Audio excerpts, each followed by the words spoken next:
नमस्कार दोस्तों, मैं मोहित भार्गव आपका स्वागत करता हूं अपने यूट्यूब चैनल में। तो आज हम बात करने वाले हैं जो धार्मिक स्वतंत्रता है वह हमारे देश में एक मूल अधिकार है, लेकिन उसके बाद भी जो सरकारें हैं वह हिंदू मंदिरों को अपने नियंत्रण में लेती हैं और नियंत्रण करती हैं। और अगर अपन अपने देश में बात करें चर्च, मस्जिद या गुरुद्वारे की, तो इनमें जो है अपनी एक प्रबंध समिति होती है, तो उनके द्वारा ही इनको नियंत्रित किया जाता है और सरकार का उसमें किसी प्रकार का हस्तक्षेप नहीं होता है। तो फिर वह हिंदू मंदिरों को नियंत्रण क्यों करती हैं? अगर अपन बात करें 2017 में जो अखिल भारतीय संत समिति है उसने प्रधानमंत्री को एक पत्र लिखकर इस ओर ध्यान देने के लिए कहा गया था कि हिंदू मंदिरों को सरकार के नियंत्रण से मुक्त किया जाए। अभी की बात करें तो हिंदू जागरण मंच और जग्गी वासुदेव जैसे संत जो हैं इस ओर ध्यान देने के लिए बात कर रहे हैं कि जो हिंदू मंदिर हैं उनको सरकार के नियंत्रण से मुक्ति दिलाई जाए।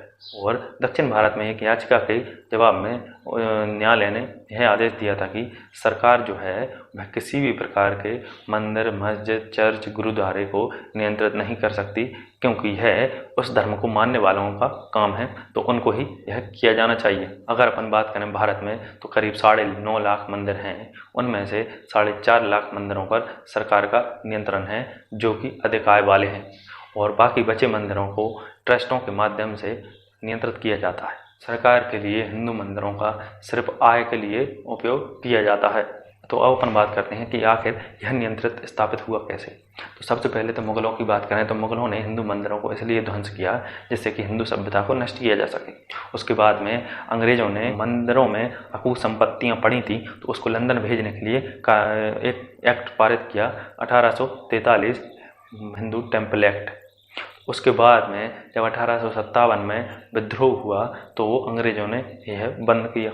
उसके बाद में दोबारा से धार्मिक गतिविधियों को नियंत्रित करने के लिए उन्होंने एक समिति बनाई और फिर दोबारा से कार्य चालू किया, और 1860 में सोसाइटी एक्ट और पुलिस एक्ट और 1882 में ट्रस्ट एक्ट पारित किया। बाद में 1923 में एक मद्रास हिंदू टेम्पल एक्ट पारित किया जिससे कि मंदिरों पर नियंत्रण स्थापित किया गया। जो 1920 से लेकर 47 तक करीब लाखों हेक्टेयर भूमि जो है वह जो चर्चों को चैरिटेबल ट्रस्ट के नाम पर लीज पर दे दी गई।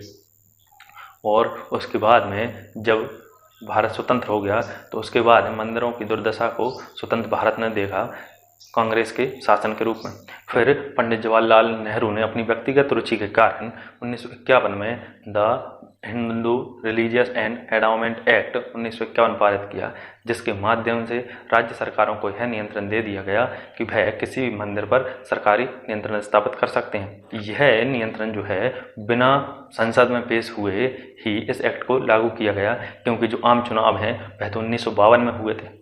तो इस एक्ट के कारण क्या हुआ कि जो सरकार का नियंत्रण है वह मंदिरों पर स्थापित हो गया। अगर हम बात करें भारत में सबसे धनी मंदिर की तो वह है तिरुपति बालाजी का मंदिर।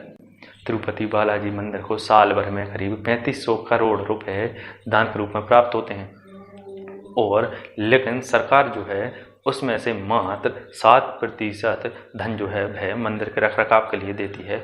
बाकी धन वह है जो है सरकार अपने नियंत्रण में ले लेती है। जो लोग उसमें दान करते हैं तो वह मंदिरों के लिए दान करते हैं या फिर हिंदू संस्कृति या शिक्षा है उसके उत्थान के लिए दान करते हैं कि उसको बचाया जाए, या फिर उसका जो उपयोग है वह जो मंदिर टूटे पड़े हुए हैं तो उनकी मरम्मत के कार्य में लगाना चाहिए। लेकिन सरकार उन मंदिरों के दान को भी अपने कार्य में इस्तेमाल करती है। कर्नाटक की बात करें तो कर्नाटक में करीब 50,000 मंदिर जो हैं अपनी प्रबंधन या फिर अपन कहें भ्रष्टाचार के कारण बंद हो गए।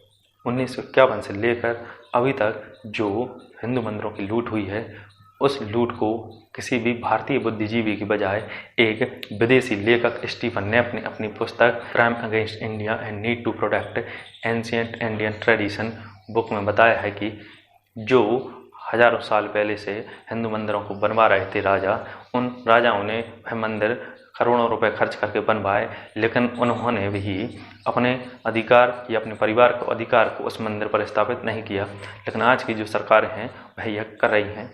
हिंदू मंदिरों को सरकार के नियंत्रण से बाहर करना है तो सबसे पहले तो 1951 का जो the Hindu religious and endowment act 1951 है उसको अध्यादेश के माध्यम से या संसद में प्रस्ताव लाकर उसको खत्म करना चाहिए। उसी के बाद में जो है सरकार का नियंत्रण उन पर से हिंदू मंदिरों पर से हट सकता है।